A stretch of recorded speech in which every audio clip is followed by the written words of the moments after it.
너희는 다 내 말을 듣고 깨달으라. 무엇이든지 밖에서 사람에게로 들어가는 것은 능히 사람을 더럽게 하지 못하되 사람 안에서 나오는 것이 사람을 더럽게 하는 것이니라 하시고 무리를 떠나 집으로 들어가시니 제자들이 그 비유를 묻자온데 너희도 이렇게 깨달음이 없느냐? 무엇이든지 밖에서 들어가는 것이 능히 사람을 더럽게 하지 못함을 알지 못하느냐? 이는 마음으로 들어가지 아니하고 배로 들어가 뒤로 나감이라. 이러므로 모든 음식물을 깨끗하다 하시니라.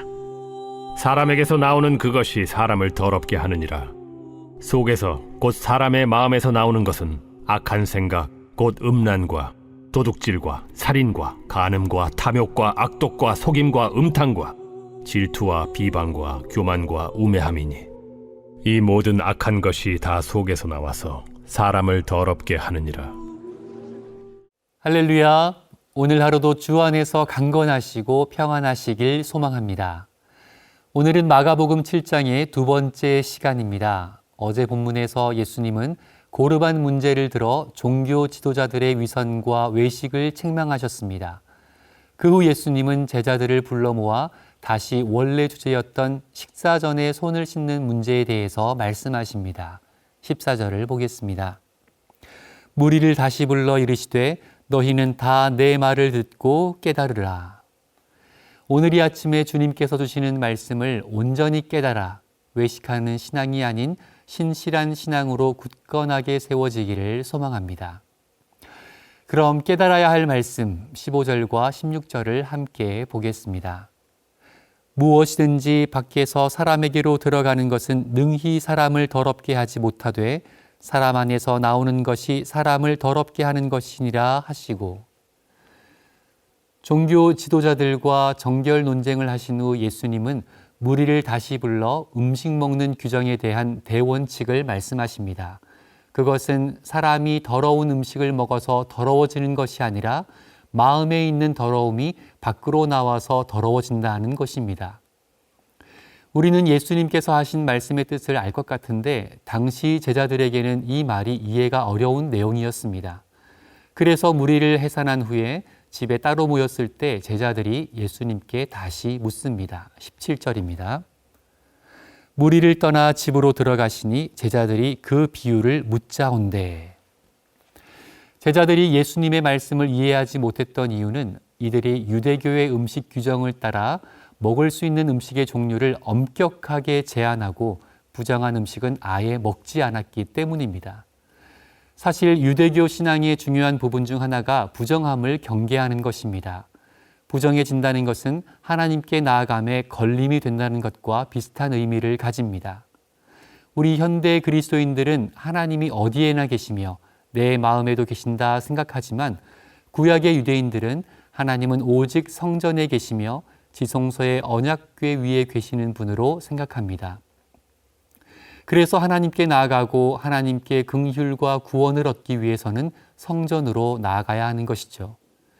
그런데 성전 출입이 제한되는 부류가 있는데 바로 부정한 사람들입니다.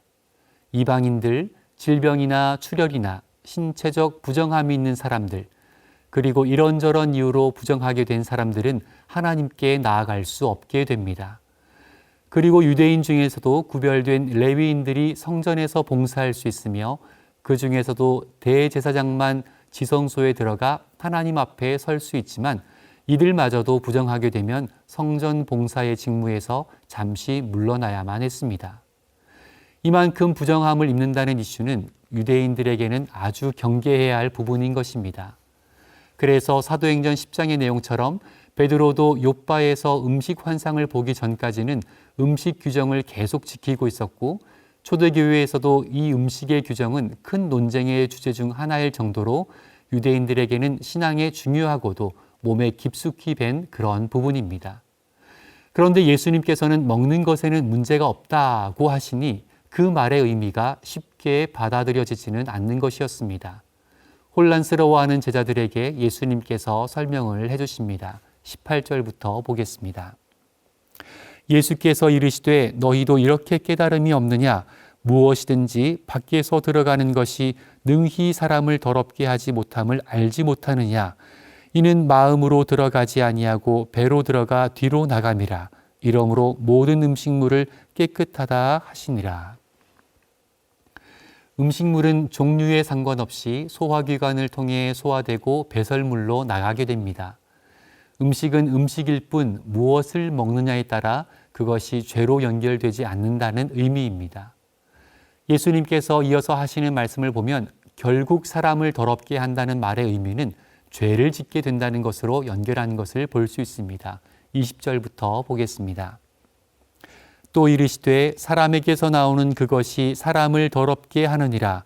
속에서 곧 사람의 마음에서 나오는 것은 악한 생각과 음란과 도둑질과 살인과 간음과 탐욕과 악독과 속임과 음탕과 질투와 비방과 교만과 우매함이니 이 모든 악한 것이 다 속에서 나와서 사람을 더럽게 하느니라.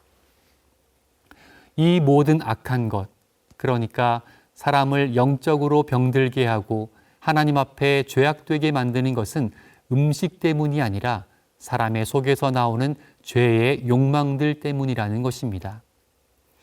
하나님께서 율법을 주시고 그 백성들에게 지키도록 명령하신 것은 거룩하고 경건한 자손들을 얻기 위함이었습니다.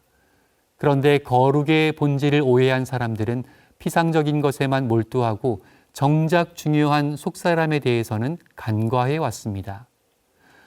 하나님께 나아가는 길은, 하나님 앞에 거룩하다 인정받는 길은 율법의 행위에 있지 않고 오직 길이요 진리요 생명이신 예수 그리스도를 통해서만 가능하다는 것을 오늘 주님께서는 말씀하고 계시는 것입니다.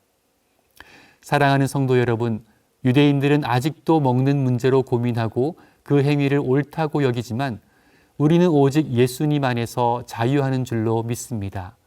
예수님의 살과 피를 먹고 마심으로 참 생명을 누리는 줄로 믿습니다. 그렇게 예수님을 내 안에 온전히 주인으로 모실 때 내 속에서 나오는 것들은 악한 것들이 아니라 예수의 열매, 성령의 열매가 열리게 될 것입니다. 오늘도 예수로 충만하고 말씀으로 충만하고 성령으로 충만하여 죄의 열매가 아닌 의의 열매를 맺는 복된 한날 되시기를 주님의 이름으로 축복합니다. 함께 기도하겠습니다. 사랑의 하나님 아버지, 오늘도 귀한 말씀으로 우리의 영혼을 새롭게 하심에 감사드립니다. 오직 예수님을 통하여 우리의 삶이 거룩하여지며 오직 예수님만을 내 안에 모심으로 내 속에서 거룩한 것을 배출할 수 있음을 깨닫게 되었습니다. 우리 속에는 죄악된 것들, 악한 것들 뿐임을 다시 한번 고백하며 오직 예수로 내 속사람을 채우고 오직 주님의 말씀으로 내 속사람을 경건하게 하는 그런 복된 한날 되도록 인도하여 주옵소서. 주님의 선하신 손길을 기대하고 찬양하오며 모든 말씀 예수님의 이름으로 기도합니다. 아멘.